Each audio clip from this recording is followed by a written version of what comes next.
to Manifesting with Meg in October. I am so excited to welcome my amazing guest for the month of Empowered Through Service. And I couldn't imagine anyone better than this beautiful human being, Pam Grout.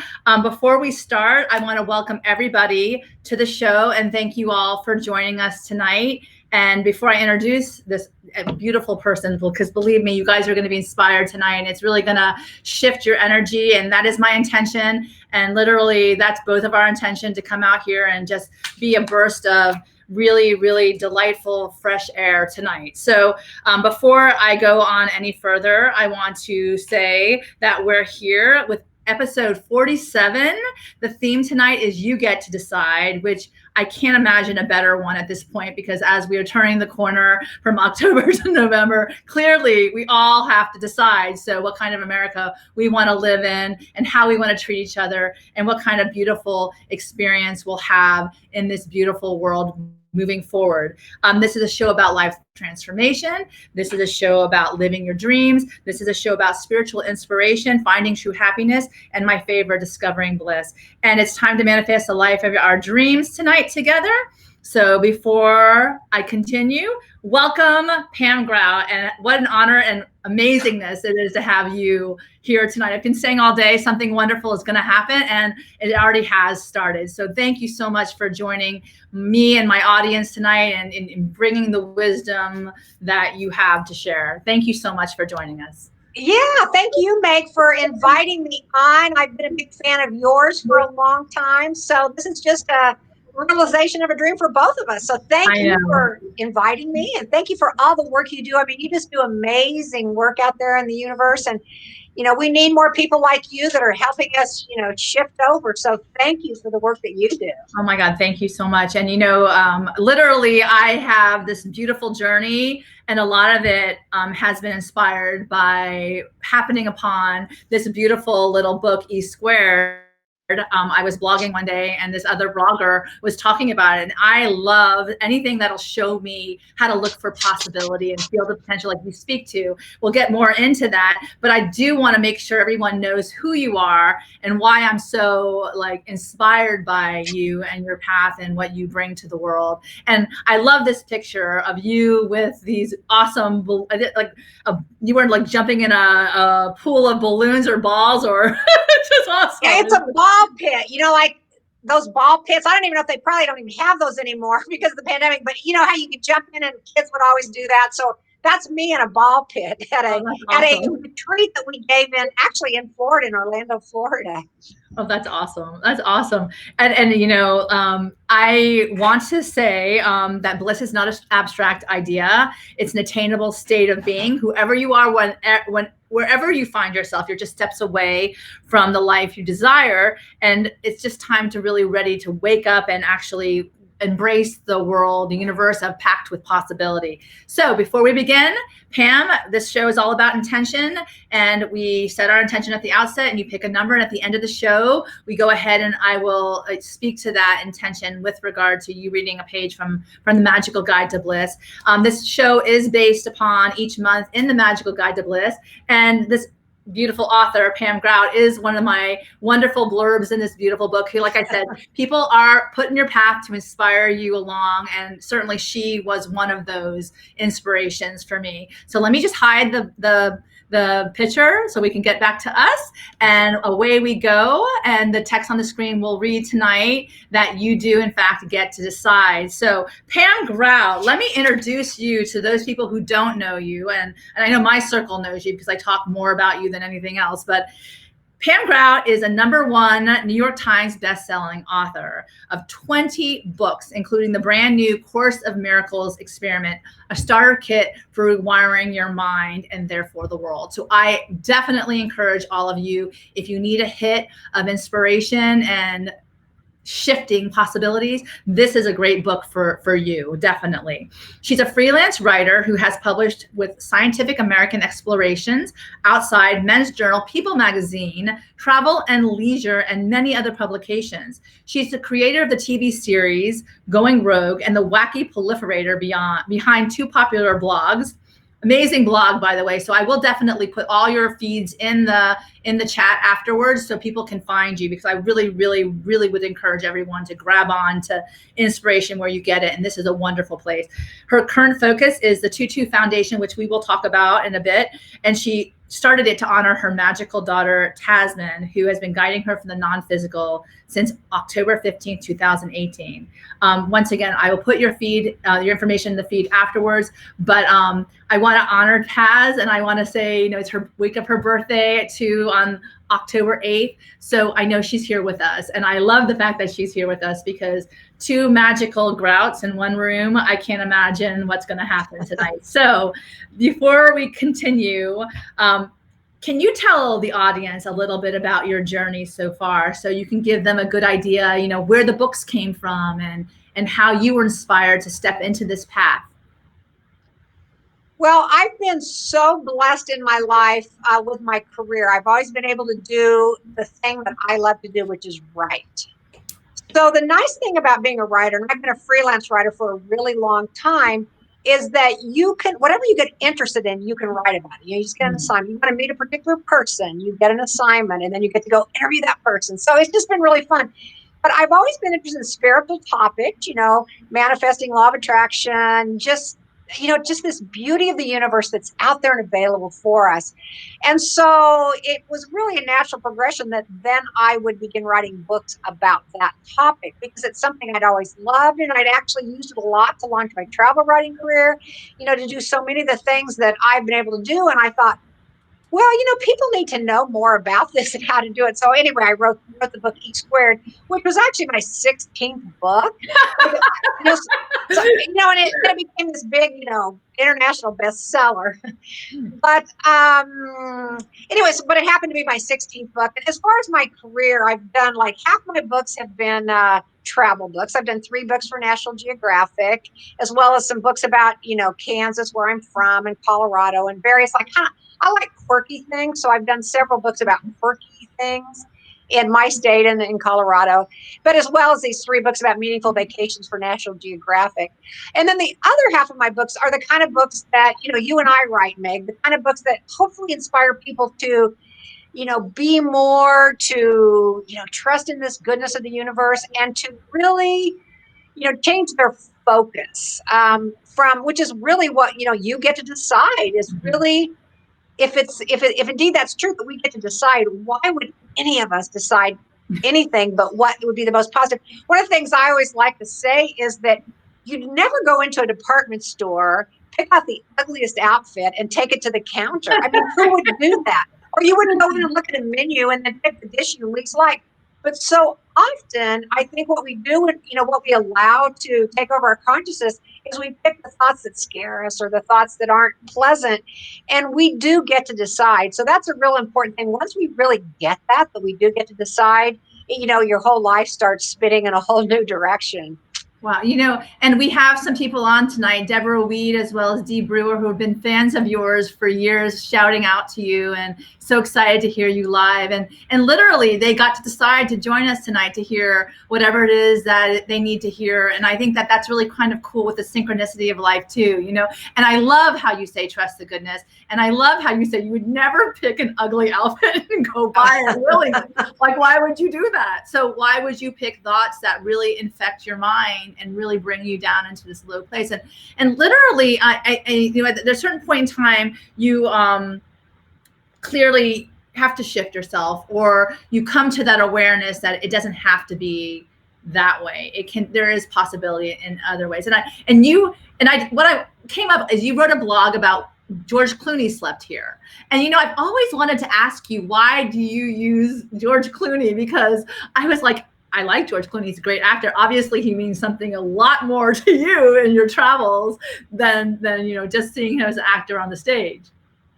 Oh, it's kind of funny. Well, there used to be a thing, and I don't know if you've heard of it, but almost every old hotel or old restaurant back east would say George Washington slept here, right? Yeah. It's like, so, you'd want to go visit where George Washington slept. So it was just a takeoff on that. When I decided to do a luxury travel blog, again, I've done lots and lots of travel writing in my life. I just thought that was kind of a funny thing, because George Clooney, of course, would stay at the nice places. So anyway, I just chose that. And sometimes I'll get people will, right on that ball. Oh, can you send this to George? Or one time I had his old high school English teacher write to me. So I have no affiliation with George Clooney, other than I just thought it was kind of a funny name because, again, a takeoff on the George Washington slept here. So that's how it all came about. And when I first started it, I had the idea that I was going to take a big cardboard cutout of George and then, do at least one selfie of the cardboard cutout and me. But I did do it on one of my trips, one of my assignments that I did. But I kind of, carrying around a cardboard cutout of George Clooney. I mean, nothing wrong with that. But anyway, it just became a little unwieldy. So I didn't follow through on that part of it. Oh, but so anyway, that's the story behind that blog. I was going to ask you, did you ever actually meet him in person? Did you happen upon a place where he was? No, I've met many, well, not many, but I have met, movie stars from time to time. And he's not one that I have had the fortune to meet, at least not yet. Yeah, not yet. Not exactly, not yet. And, I do want to go back to the whole notion where, you talk about the field potential. And I think it's really kind of a basic 101 about, what you want to bring in. Can you tell the audience literally what that is for you? And I love when you say the dude abides because I'm a huge Big Lebowski fan. So that one just spoke. But talk about the field of potential and maybe give them a foundation or an anchor to really start whatever thought process that they might have with regard to the possibilities that exist. Yeah, I like to call it the field of infinite potentiality. Some people in the past would have called it God. Some people call it the universe. But I call it the field of infinite potentiality, partly because the word God has a lot of baggage for some people. Yeah. So I didn't want to turn anybody off. So there is this field out there, and it kind of, I'm a mixture of spirituality, and I also do some quantum physics and science and that kind of thing. So it's this, the quantum physics talks about this field. We all live in this field. And so there are so many different possibilities in the field. Infinite, literally infinite. That's such a huge number. It's not really a number, but we can't even get our minds around it. Yeah. So the more we're open to all these different data points, all these different things that could be, the more we can, have in our life. So what ends up happening, though, most of us, there's a term called collapsing the wave. So we learn the world is like this. We learned that these are the rules you have to follow. And so as we start learning these things, we literally collapse the wave. And so what we're able to see are less and less of all the possibilities. So what I try to do in my work is to just have people let go a little bit of all those concrete ideas that they have about this is the way the world is.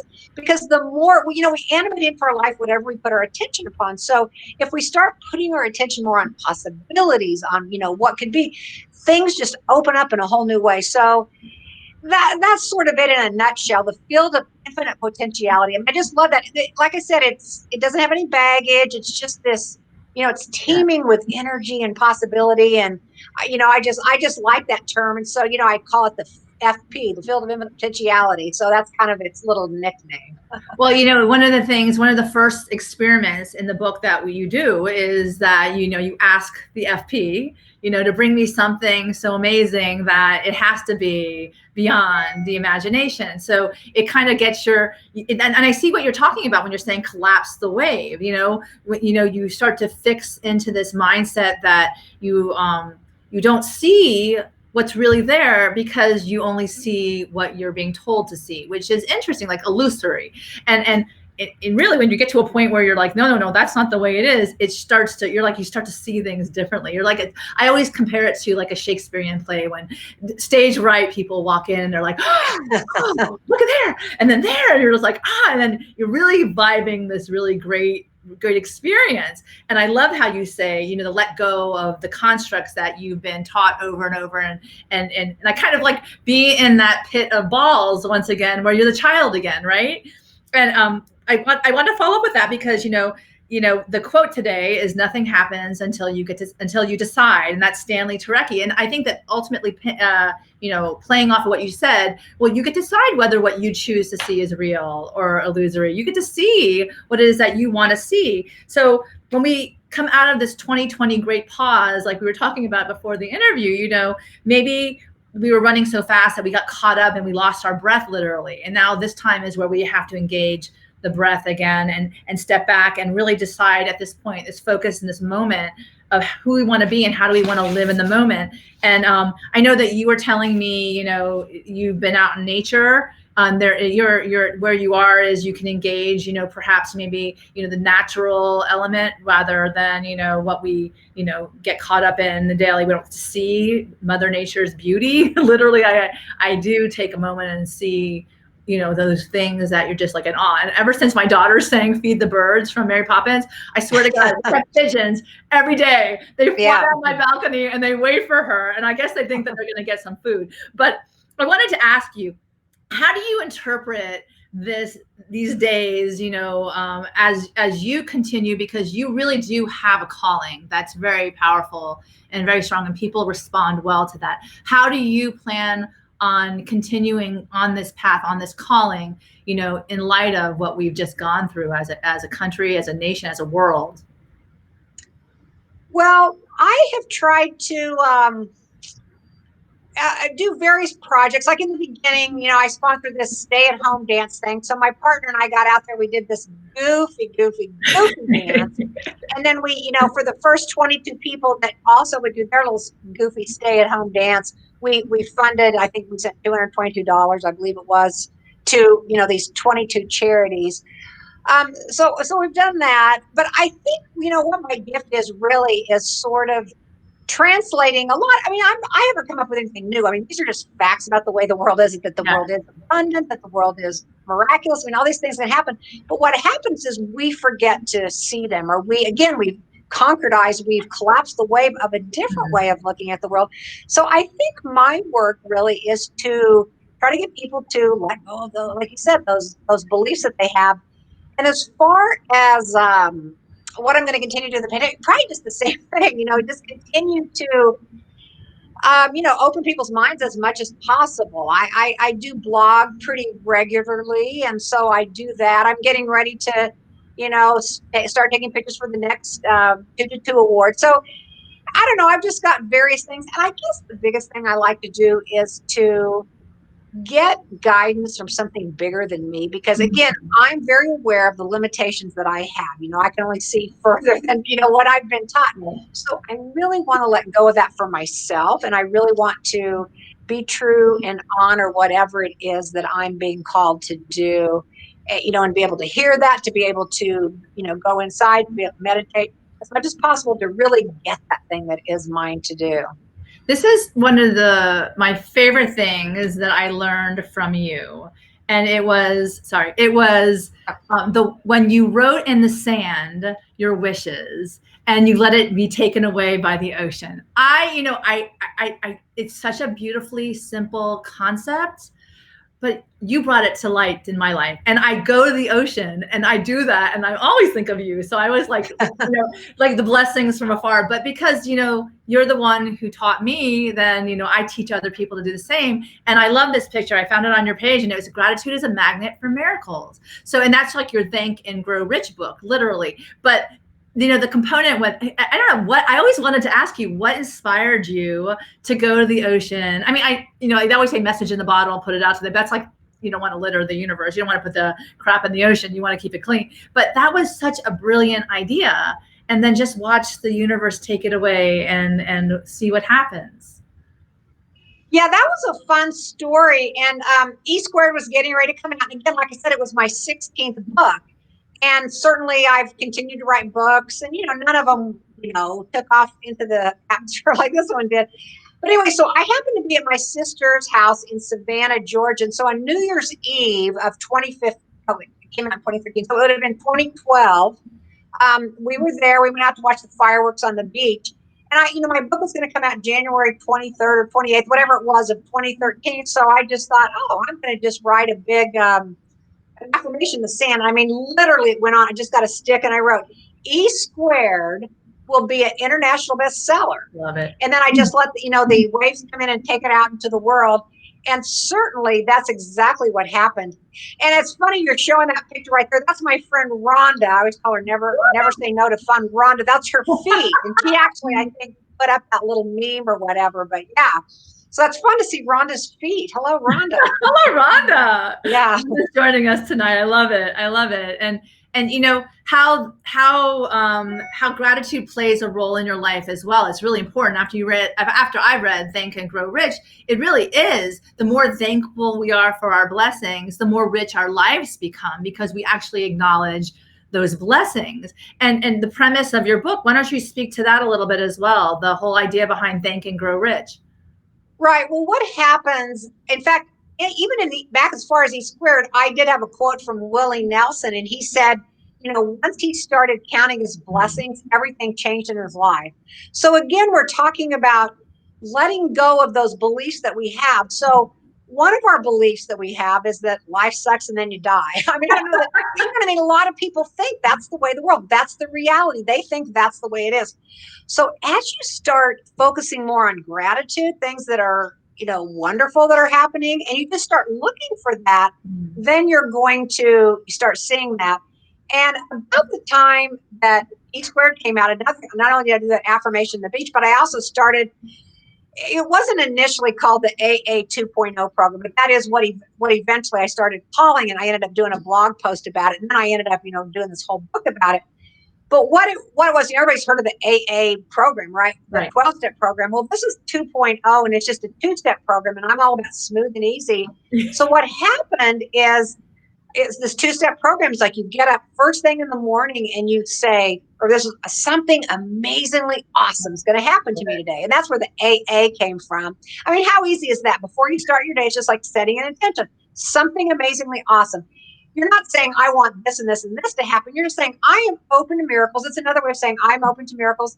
And then the second step of this 2-step program is I have what I call my possibility posse, and it's 5 friends. And we text each other blessings from the day before. And I've always been big on, gratitude, writing in my journal, things that I'm grateful for. But the rule about this particular practice that we started about this time was that every day you have to find a new thing to be grateful for. So I often would say, I'm like Lewis and Clark out there scouting for miracles. I've got to report to my possibility posse every day, something amazing that happened to me the day before. So that's basically how that started. And at the time we were just doing that, doing this blessing thing, or sending, saying the gratitudes. But then I, would always start out with that affirmation. I thought, well, that's step 1 and step 2. And it's so easy. It's so simple, but it can literally rewire your life. I mean, it can change everything. So, I mean, certainly, I wrote what I told you, or I think I talked about the story about the writing in the sand, maybe in E cubed, because E squared had already been out, so I couldn't have written about it there. Yeah. But I think once I started doing the AA 2.0 practice, I started focusing more on gratitude. This book, I, became literally an international bestseller. It's been translated into 40 languages. It was #1 on the New York Times bestseller list. But the interesting thing about it, I had written the exact same book and I called it God Doesn't Have Bad Hair Days, I don't know, 6, 7, 8 years earlier. So and I, did all the affirmations, I'm going to be on Oprah, blah, blah, blah, blah, blah. And nothing happened.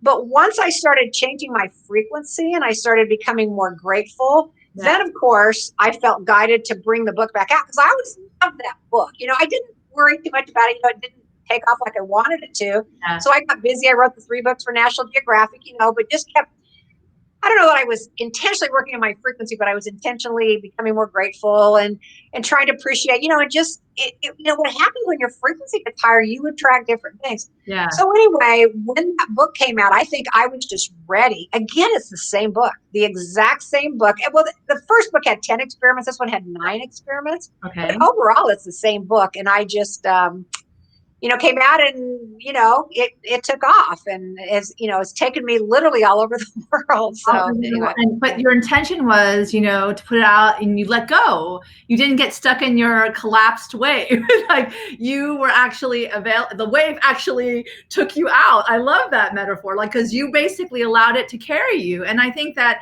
with those starts to the day, with your possibility posse and these wonderful gratitudes, and tied in with the whole something amazingly awesome is going to happen today, you set yourself up for success. And if you stay tight and listen, you're being supported. You have this posse of people who feed you these wonderful reminders that you're Lewis and Clark and you're out there looking for all these good things to come for you. So you have that, and then so going about your experience, it makes it a little easier. One of the things I love, was the Yabba Dabba Do corollary. And I did that and from E Cubed before I went to see Oprah. And I just put it out there. And I told you, I said, if you're coming with me, Pam, I swear to God, you're coming with me. I am taking everyone with me, literally. I love the collaboration. And I really do believe, and it's in my memoir, you were with me. And it was all about the field of infinite potentiality and how my friend Mari came about and my friend Karen came about, all these people, that this beautiful take the wave taking you instead of collapsing on you, which is a lovely feeling. And then which also turned to Shine, and where you were our first speaker with Amy Butler, and you've written with Amy Butler now and her magazine Blossom too. So it's this beautiful unfolding of collaboration of people who have this really incredible high vibration. And one of the things that, certainly I would wanted to bring up is, the opportunities come about when you ask, and also the 222 Foundation. I really want to bring up and shine some beautiful light on this, because what you're doing with that right now is an incredible gift to so many more people to know your daughter in a way that you get to share her. So I'm putting up right now the picture of your 222 and also from the first Shine that we had. And you're also, something amazingly awesome is going to happen today. So why don't you tell us a little bit about the 222 Foundation so you can educate the people as to what beautiful things you are in fact doing with it? Yeah, I started, my daughter, Tasman, whose birthday is in 2 days, she would have been 27, but 2 years ago, she passed, actually a week after her 25th birthday. It was a total shock. She had a cerebral aneurysm. And we were literally texting on the phone. We were going to go see the movie Stars Born. And the next thing I know, there's a policeman at my door, and they're, she's at the hospital. They're live flighting her to Kansas City. So it was the biggest shock in my entire life. So, I'm still adjusting to all of that. But we had a little thing with the number 222. When she was in junior high, she started, I don't know where she got onto this 222 thing. And she would always, I think she started a Facebook page or something, the amazingly awesomeness of 222 or whatever it was, just something about 222. So her friends would call her and at 222 every day, or somebody would ask her, hey, how much does this cost? And no matter how much it cost, she'd say $2.22, or they'd ask her what time it was, and she'd say 222. So anyway, it became a thing that she was really into. And so that summer, she and I again, as a travel writer, I would take her with me quite a bit on trips. We were in Alaska, and we happened to get the room number 222 at the hotel we were at. Yeah. Later that same summer, we went to London, and again, we got the hotel room 222. So then she and I, throughout her life, we were always I'd see a 222 somewhere, and I'd send her a picture, and it was just a thing. It became our thing. In fact, I think in E Squared, I talked to people, or I mentioned the story about Taz and I. And to this day, people are always sending me their pictures of 222, and people feel like, Taz is, it's like a little sign from Taz. Yeah. But anyway, so after she passed, this idea came to me that I was going to start, a 222 Foundation. So every year on February 22nd, which of course is 222, I give away an award. And so what it is, we have 3 criteria for what we look for. And the biggest thing is we want to change consciousness. Okay. We really want to change consciousness. We believe all people are generous and want to give. Mm-hmm. And then we also believe creativity is a real big facet of this. So the first year, again, she passed in October, and 222 came up, 4 months later. But I had gone to the Taj Mahal. I was already booked before this all happened. And it's like, oh my gosh, do I still go to India? Because I was going to participate in this Tribes for Good. And I thought, oh, I cannot go. But I called my best friend from college, and I said, I don't know if I can do this or not, after just having lost test. But if you go with me, I think I can do it. So she went with me. we did the thing with Tribes Forbidden. Then we ended up going to the Taj Mahal to Agra. And we get there, and our guide there had informed us that the person this great memorial is to was a woman named Mumtaz. Her name was Taz. Wow. And it took 22,000 workers 22 years to build this great testament to love, this Taj Mahal. So we did end up leaving some of her ashes there. But what ended up happening then, we left there and we went to a place called Shiro's Hangout. And it's a bunch of it's a kind of a coffee shop, little lunch counter, whatever. Not really counter, but and it's run by women who are, I hate to use the word victims, but they've had acid thrown on them. Literally had their faces melted off with acid. It's a thing they still do sometimes in India, where these guys, they didn't produce a male heir or whatever. So these guys will take acid and throw it on these women, and of course it melts their skin, it disfigures them. And so it was just a beautiful thing that these women decided to come out of hiding, because typically when that kind of thing happens to you, you go into hiding, and they are out there giving their love, making this food. It's all free. I mean, people do tend to, give them some money, but they were getting ready to be moved. There was something with construction there. So to the first award, rather than take pictures, because I really didn't have time to do that. So the first year we gave the first award to the Shiro's Hangout and helped them move. They've got a whole new facility now, and the painting on the wall and everything. And it's a beautiful, creative place. So it's exactly what Taz would have loved. I mean, again, she was into changing consciousness. She was into loving with a full and open heart. All these women really did do that. So that was the first year. The second year, which was, 2020. So I guess we're looking at 2021. So we funded 3 projects. One of them was a forest of 2,222 trees, because again, with global warming and everything, it's like, this is a good way to have some trees. And then we also funded a school in Nepal. So that was another, the Taz Grout school in Nepal. And then we also funded a project, a random acts of money thing out in Washington. This woman, she folds up all these little dollar bills, and then she puts these kind of cool notes like, something amazingly awesome will happen to you, or you are loved, or whatever. And so she made these beautiful little art pieces with her kindergarten class. And they left these all around to kind of give people messages of hope. And that was something Taz and I had done, just, in fact, it was one of the experiments in my book. Well, it just feels good to give. I mean, that's what we really want to do. Everybody thinks they want to get things, but we really want to give. And Taz was a master at that. And, we did a lot of that together. So that was the third project we funded last year. And as I said, I'm about to open up the applications for the award for 222 of 21. So that's what I do with the 222 Foundation. The little logo that you can see down there with that pen or that circle, whatever, a beautiful person made that for me. An artist made that logo for me.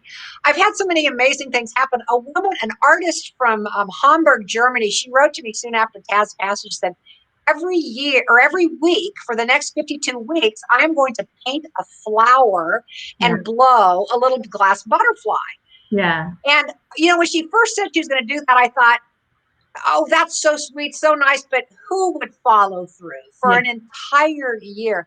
But indeed she did for an entire year. Every Saturday, she's in Hamburg, Germany. So I'd get up Saturday morning and there would be the picture that she had painted that week, and then the little glass butterfly that she did. And then after she had done all 52 weeks, she literally auctioned them off and then, donated all the money to the 222 Foundation. So anyway, just so many things have happened. But just the other day, I got a note from a guy who said, in that book, Think and Grow Rich, remember how Napoleon Hill talks about having this invisible council? He had one with Lincoln or Luther Burbank and Abraham Lincoln and various people. So this guy in Manchester, England, decided that he was going to have a council, and he had people on there like John Lennon and Groucho Marx and all these kind of fun, interesting people. But he sort of had this thought that he was going to put Taz on his council. So he just recently sent me this painting, of Taz sitting there with all these people. So, I mean, Taz has really touched people's lives all over the world. It's really kind of an amazing thing. And she did, in her physical life too, but I just have to think that for whatever reason, she's, able to do whatever she needs to do from the non-physical realm. And I'm not saying it has been easy for me. It's been, like I said, the most challenging thing ever. I'm, a single parent. She was my only child. I mean, it just so rocked my world. I mean, that's a lot. I mean, again, I'm the person that's grateful all the time. I mean, that's, so how did this happen to me? Yeah. So anyway, that's kind of the story behind the 222 Foundation. I did, if I could share the picture from your Facebook page of you and Taz of that, just if you don't mind, I would love to share what she looks like. And this picture is absolutely stunning of the both of you. I love it. It is so much fun, and it shows. And literally, I hear what you're saying, and the wonderful, beautiful thing is because you shared it in your book how she changed your consciousness too when she came into the world, and literally, how she's engaged your life, and I know her through you, but like you said, there's something otherworldly that she's able to do. And I always, I lost my mother, and it was very impactful, but I can't imagine losing a child at all. I don't even want to even, think I'm anywhere near that. But, in light of what you were saying with the woman from Hamburg, Germany, I bought 3 paintings. Did you? I did. I bought 3, and I gave 2 to my sister, and I kept 1 for myself because of the butterfly, and because what the butterfly means to me in relationship to my mother. So, and this beautiful flower, and what she did was she gave me the explanation of the flower and the spirituality of the flower too, which was amazing. So, and plus I wanted to share, we have in your daughter's honor, because of you, and also because of how she's literally impacted the world, we give through Shine now the Good Neighbor Award in Taz's name. It's the Taz Grout's Good Neighbor Award. And last year we did it in conjunction with the Parkland girls who won the Shine Ambassadors, and Denise Lane was our assistant. But we did it at 222. So it's this whole, karmic, beautiful circle of her life. And this particular beautiful woman who is this year's recipient, she is the executive director of Overtown Optimist Club, dealing with kids who wouldn't normally think that they had this field of infinite potentiality, and where she can step in,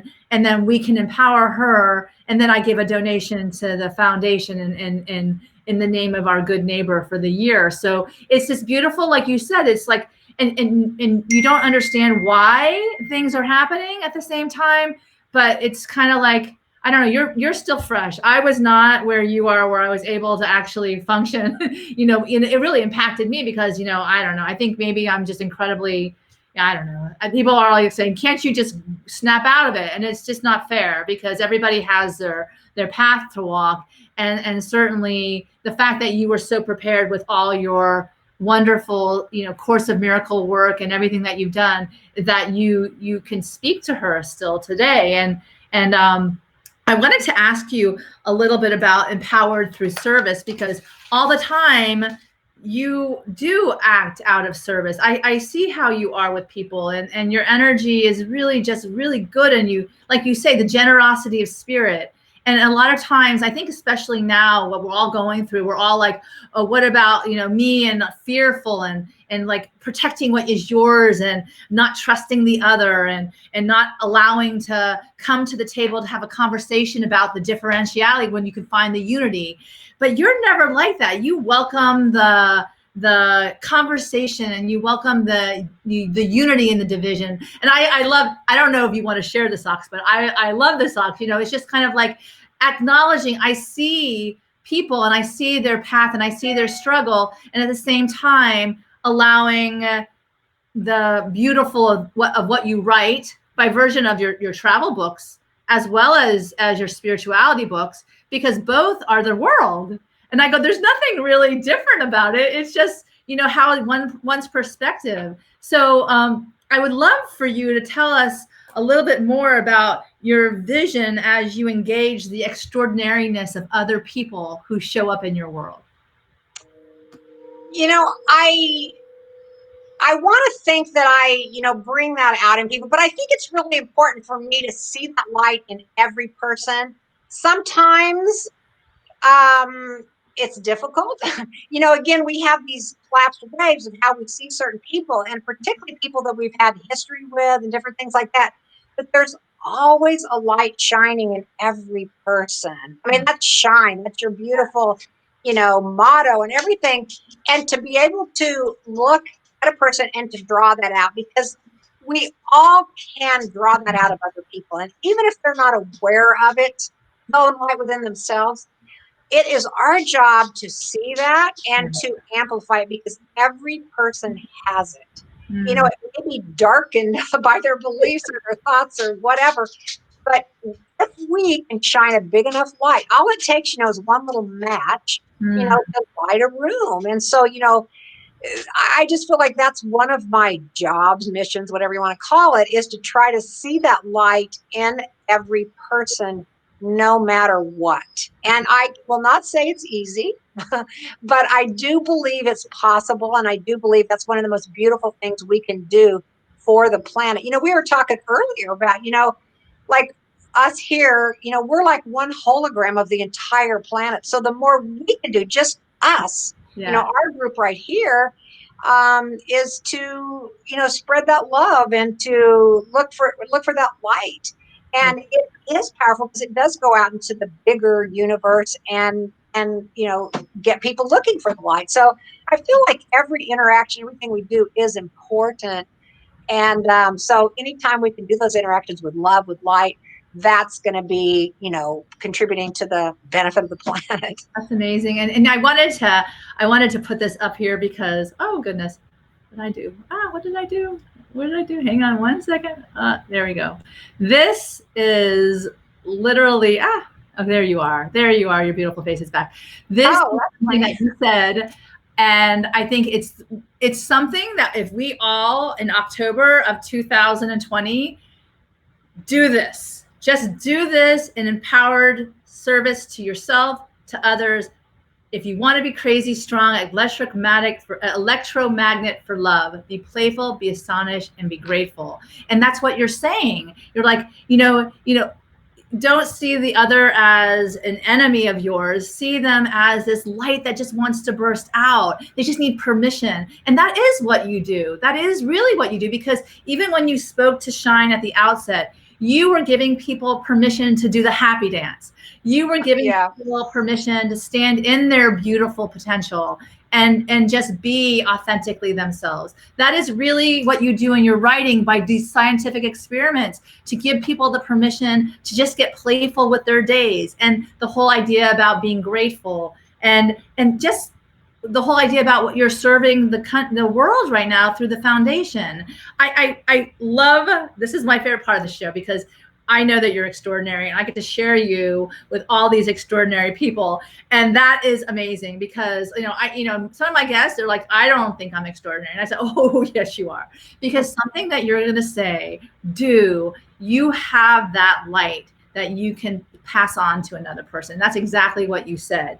So embracing a path that allow each of us to gain a perspective through serving others like you are doing. What do you think is the one thing that will move us all forward in this certain time to something better?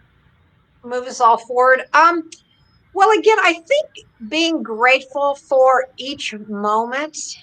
I mean, if that's one thing Taz's death taught me, it's like, don't wait to say I love you to someone. Don't wait to hug a person, to forgive, to do those things that we think, oh yeah, we'll do that tomorrow, or I'll do that another day. I mean, this moment is what we know. And the more we can live in this moment and make the most of this moment, see as much light in this moment, it's good for the world. So I think really just getting in the moment and really truly appreciating the beauty that's right here. I mean, how cool is this? Yeah. That I'm here in Kansas, you're in Florida, and other people are who knows where, and we're all, together here talking. I mean, that's just a miraculous thing.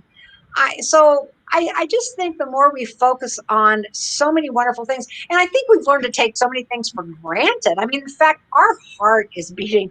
Just the right amount of oxygen is out here on the planet. I mean, yes, there's some things going on that might be challenging right now, but so many things are working just perfectly. I mean, all these trees and plants, we expel carbon dioxide, it processes that. I mean, it's all set up here to work so perfectly, yet we're, busy bitching because, I don't know, whatever it might be about, but yet there's so many things that are going right for us, even during this time. And it is, we animate into our lives wherever we put our attention, whatever we put our attention upon. So it's just, a real intention of mine is to try to put my attention on possibilities and on the playful astonishment, great gratitude, to look at my little quote up there. So yeah, we can all do that. Yeah. And the fact is that when you're astonished about the fact that you're still breathing, like literally, you're like, other people are dying for breath right now, and you have that full breath, like to take advantage in the present moment. I love that you say that. And I think that, the kind of conversations that extraordinary people like you can bring to the world can be a catalyst for understanding other people, to actually focus on what you just said. What a gift it is to say, I love you to someone. What a gift it says, I forgive you. We can get past this. Let's look for the mutuality and the possibilities that already exist, which is, one of the best things about authors that can actually, with the book, open up your mind to different perspectives. And I, when Dee Brewer saying it's all about gratitude, and the wonderful positive thoughts that we put out there certainly will come back to us. And I think that's why I was talking to the beginning today. I refused to watch the news. I refused. I was not going to let that infiltrate this time that I had with you, because for me, this is really precious time, this precious moment that we can share with each other and anyone else who decides to join us. And I wanted to honor that as well. So I wanted to bring in the whole manifesting of the show into everything. And I wanted to, get playful, be playful, be astonished, be grateful now. What is most important to you to bring into your life now, manifest into your life now? Well, I think, again, a sense of presence, and to, get up each day and, ask myself, what would a being of light do today? Not what would Pam Grout do today, but what would a being of light do today? Love that. And, we really do. It's just one day at a time, one moment at a time. And how can I choose to, see the light, be the light right now, and to really think about that and trust also. See, this is the other thing that's so great. This field of infinite potentiality, it wants to interact with us. It wants to guide us. It wants to bless us. It wants to, whatever we need, it is going to provide for us once we learn to access it and open up to it. So more than anything, I don't want to, do my ideas or whatever. I want to be a channel, a satellite dish, whatever, for this bigger thing. And I want to be open to that as much as I possibly can. Yeah, I love that. I love that, I love that how you use like the satellite dish. The visuals are definitely there. In your writing, you do the same thing. You bring in a lot of visual writing. So, exactly, like, be the beam of light. What would a beam of light do? And how can we be a satellite to basically put out the good vibes into the world? Literally, that is what can be the change that we want to see, what you're saying. So how do you go forward in this present moment, prioritizing what's coming up in today, tomorrow, the next day? Then what would be your advice for people who are, looking to the, in the present, looking to the future and visualizing perhaps something that they want to see, and the big ask? Oh, how do I recommend visualizing it? Or I think visualization would be amazing, at least as far as that is concerned. But what is something that you use, perhaps your tools that help you, shine the light, that would take you, especially in what you've gone through the last 2 years, that what's taking you forward with this, light inside coming out again? Well, I really do think, I think a morning practice is pretty important for me. Not only do I, set my intentions for something amazingly awesome, but I also like to meditate, to tune in to that higher frequency. Yeah. So I think if we start our day in that way, it can really make a huge difference. Sometimes I forget, like in the Course in Miracles, it always says, start out and just make that intention, ask the Holy Spirit to, guide your day. It uses kind of that sort of terminology. Again, a little different than the terminology I typically use. But so then if something comes up that's not the kind of day you want to see, then you just really have to ask, hey, help me see this differently. Yeah. So just surrender and asked to be shown differently, to be like, if you see something that's making you unhappy or you're judging or whatever, just really ask for help from this bigger thing to see it differently. Because that's all we need, is just a change in perception. I love that. So if you see something that completely, is bringing up those triggers, that from your childhood that you thought you put to the rest a long ago, and that, you meet someone along the path and they're like triggering you, just perhaps like get us a little more soft around the eyes and see it perhaps from a different perspective. I think that's an amazing way to go about your life. And certainly, with the whole idea of, the meditation practice that you're saying, and also, start in the beginning of the morning. What has been a moment other than, this book, shooting to the sky, literally, and your name getting out there internationally? I remember you told me the story about when you went to Japan, and that they were like just like loved you, and how amazing was that experience? When you're over there, did you ever in a million years think that was going to unfold for you? Yeah, that was crazy. We were met at the airport with people wearing my face on their head. They made these little hats with my face on it. So that was kind of crazy. And then speaking to 1,600 screaming Japanese fans. So it was, I think one thing about writing this book that has touched people, it really makes the world seem a lot smaller. I was already a traveler. Again, I'm a travel writer. But, when I go and I talk about these things, we talk about the things like everybody wants to, see the beauty. Everybody wants to, manifest and to know their power and to see that they can make a difference. And so it really makes you realize, we're all the same. We're all the same out there in the world. Whatever differences we think we see, it's just an illusion. It's just some crazy idea we came up with. So yeah, I didn't ever expect that I'd be met at the Tokyo airport by people wearing my face on their head. But hey, that was kind of a nice surprise. Yeah, no, I've been all over, like Philippines, Peru, just Finland, everywhere. Wow. Mexico City, that they've asked me to come and speak about each word. Each word, and then as the other books came along too, but just this idea that there is a bigger thing that we can connect to. That's basically the idea behind it. There is something bigger than us, and it wants to interact with us. Yeah. And I think the experiments in my book, enable people to actually give it a whirl, because I think what happens, we've known about these ideas, these principles for a long time. And go back to the Bible, ask and you shall receive. Yeah. But I think it's just more of a theory. So I think what my book did and why people like it so much is I set it up in a real concrete 48-hour time frame, and people could test it out for themselves. So I think that's really helpful.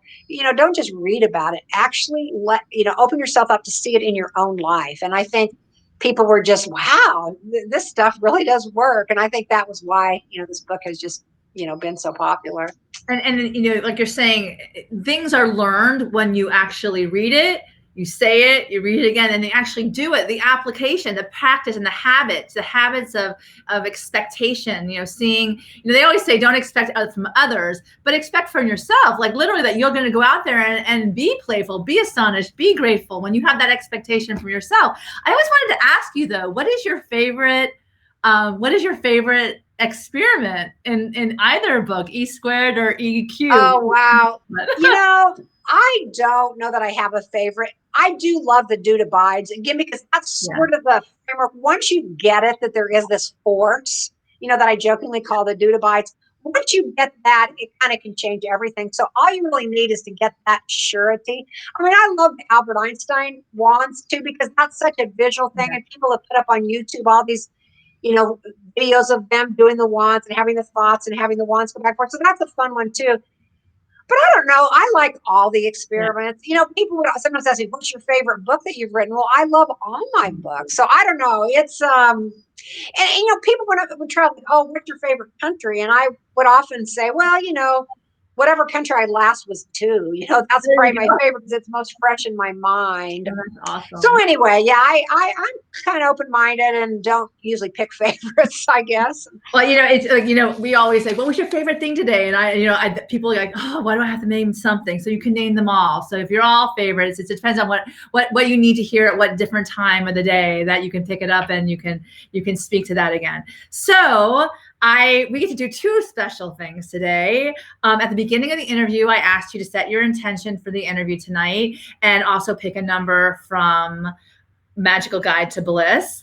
And also, I also got to pick a number from her Course of Miracles book. So it's a mutual, exchange here of her beautiful words combined with mine. And I think that that is the beautiful collaboration of life that we have to look to, that your perspective of the world can benefit my perspective as well, as long as we open our ears to actually listen to each other. So without further ado, I would love if you wouldn't mind reading your book first, because that literally is what I get excited about. My little be astonished about. So one second, let me put you back up here, and I get to hear. So I chose the number 27 because my mother was born September 27th, and it was just recent. And I feel like it's kind of like we cornerstoned both birthdays between this interview, because and it's powered by service. And I'm sure the people that we are engaging with all the time are those who model that for us, because I'm sure your life, the way it's unfolded, is certainly,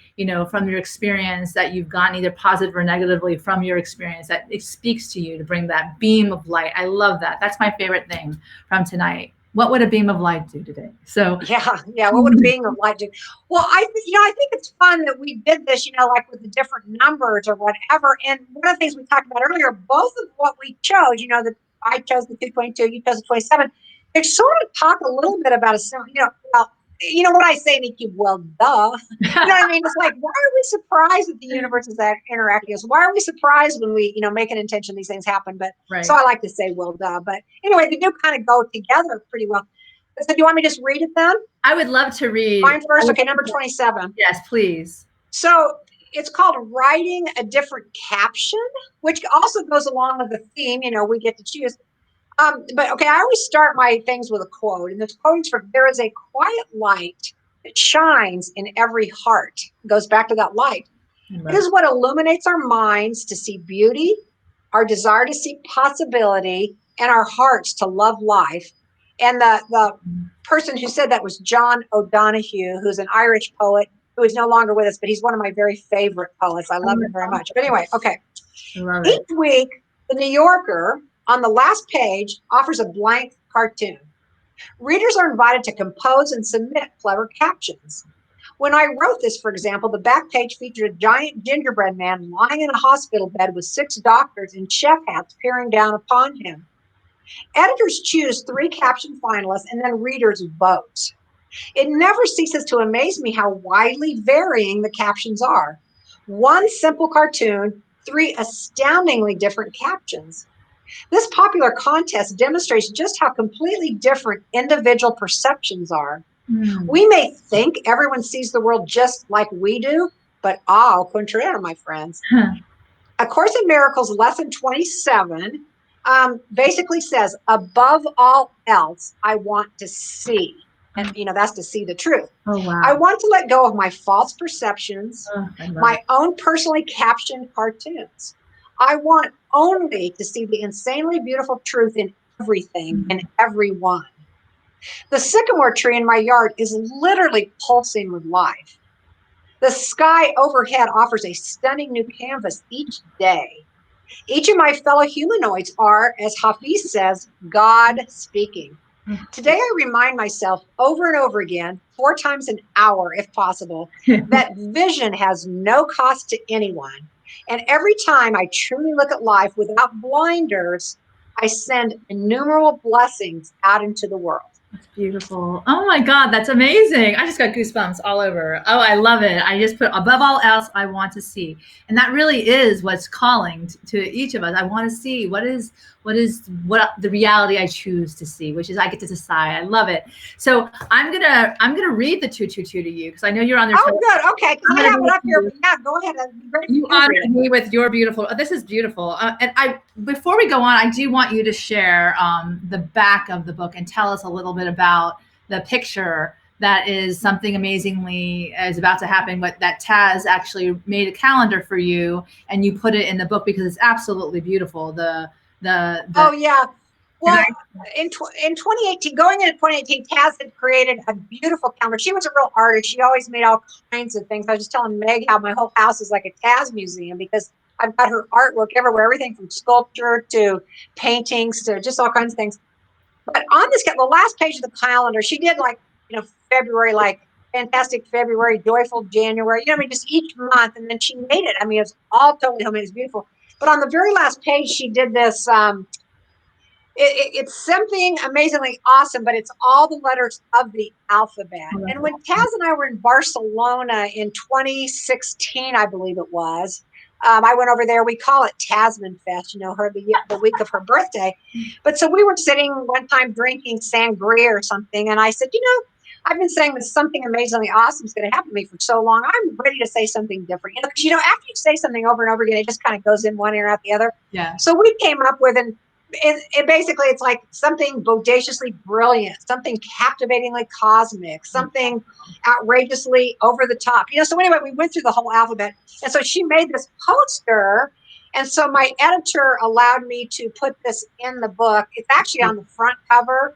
It's also on the back cover. In fact, somebody was interviewing me the other day, and while we were doing the interview, she ripped it off and she hung it up, put on her wall. But anyway, so it kind of makes a good little poster. And there's one on the front and there's one on the back. So I'm going to do anyway. There's that. So she sent me the picture. I'm going to put it in the feed afterwards, so everybody can have how many ways you want to say in the morning when you do your 2-point process. Something amazingly is about to happen. And she gives you a whole alphabet listed out from Taz, a gift to all of you as to how many things you can say to bring that perspective into your life on a daily basis, which I think is just amazing. And I have the book Think and Grow Rich, and I saw that and it was just fantastic. And I actually put it up in the black and white because I pulled it from your page, but I think it's definitely speaks to the color of what she's all about with this artistry and the creativity. So for sure, I'm going to make sure everyone gets to see it afterwards. And you picked, well, what was so my intention was to have fun because I really needed, after everything that's going on in the world, I needed to be just light, literally light. I needed to feel levity. And this is exactly what's happening. And then you send above all else, I want to see, and with the beautiful words that you're saying. So thank you for that gift. That was I felt light, and that was amazing. And that's what this whole interview is about, is to bring light. So what was your intention tonight when we started off with our As I recall, I also said to have a good time, let's have fun. And to change the aperture, I think is how I said it. It's just a different way of seeing things differently. Yeah. So if we can just change the aperture or open the aperture a little bit, that was my intention, that, anybody that might happen to tune in, that we can open the aperture, change the aperture a little bit. So those were my, have fun and do that. So that was my intention. Her choice was 222, of course, which is the foundation and the numbers that Taz and then Pam would always contemplate. And the quote for that, or the actual theme for that, is free your mind to believe in possibility, which I couldn't imagine a better quote for you and for your life and for your path and for your journey. And of course, it's Morpheus today from the movie The Matrix. And it says, I'm trying to free your mind, but I can only show you the door. You're the one who has to walk through it. Which is incredibly powerful because you get to decide what it is, how you want to live your life. And it goes on to say, why must we punish ourselves with sabotaging thoughts? What will it take for us to free ourselves from our own self-imposed mental slavery? Can we use our imagination to free our minds and connect with the love in our hearts to liberate our lives? Why not take a chance and try it? Stand up straight and imagine releasing the weight of the world off your shoulders. Feel lighter and give love. Open your eyes and see the many doors just waiting to be opened to offer us a different path on the journey. Look around and see other individuals as co-creators with you. Feel lifted and receive love. The mind aligned with optimism is a powerful tool. A heart filled with love is even more commanding. When the mind is coupled with the heart, this combination is something to behold. Obstacles fade away, negativity subsides, and possibilities spring anew. We can make the choice to free our minds to believe in the potential that we know in our hearts. The door is right in front of us, but that door can only be shown to us. It is ultimately our decision whether to walk through it. So what is it going to be? If we free our minds to believe in the possibility of wonderful things to come, the rest will follow. There is gentle salvation when we allow our minds to be free from the chains that bind as we connect to the love that awaits us. And the magical key is free your mind to believe in possibility. And I can't imagine a better thing between your Course of Miracles, beautiful book, and then this together. It's that collaboration that really allows both of us to be beams of light in this world that so desperately needs it. And all of you who are on with us, please share your light, because that's what's going to save you, and it's going to save the rest of us. So final inspiration goes to you, Pam. Send us all away, send us all out there with just one more thing added on to the so many things you've already shared tonight. That's just going to allow us to step back and think in this present moment. Hold on to that. So take it away. Oh, wow. What pressure. I know. I would say just to really, really focus, for the next few days about just how much love is it within your heart, not only coming at you from the universe, but also coming from you.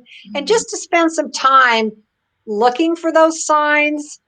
Again, we animate, internalize whatever we're putting our attention upon. So just put some attention on the light within you, the love within you in the next couple of days, and just see what shows up for you. I think everybody is due for a really beautiful surprise. I love it. And please share it with us after you do, because more you share those wonderful things that you're grateful for, like she was saying with her power posse of possibility, the better off we all get to start looking for those things that we can pay attention to that will lighten our lives and levitate our world. I can't tell you how grateful I am for this evening. Thank you so much, Pam. It's a wonderful way to start this Empowered by Service. Happy birthday to your beautiful daughter. Thank you for her light that you share with all of us. I also want to thank all of you, the audience, for being here with us tonight, that we actually go out there and be those beams of light and do exactly what she says. Think about the love that we're giving out and coming at us, and then be more present to that and engage that in something really beautiful, amazingly awesome. The whole alphabet will come our way, and you'll be one of those people who will say, thank God I was able to see that. So remember, we're all here to be deliberate creatives of our life. Dream big and let's all raise the vibration on the planet so we can live blissfully. Enjoy the magic and miracles. Shine your beautiful light. And until next time, manifest the most beautiful life you can imagine. Love yourself exactly where you are and continue to spread it on to other people. Thank you so much again, Pam. Thank you, everyone. Have a wonderful evening and happy October to all of you. Empowered through service. Remember that. Generosity of spirit will get you further than anything you can ever imagine. Have a wonderful evening. Thank you so much, Pam. Thank you.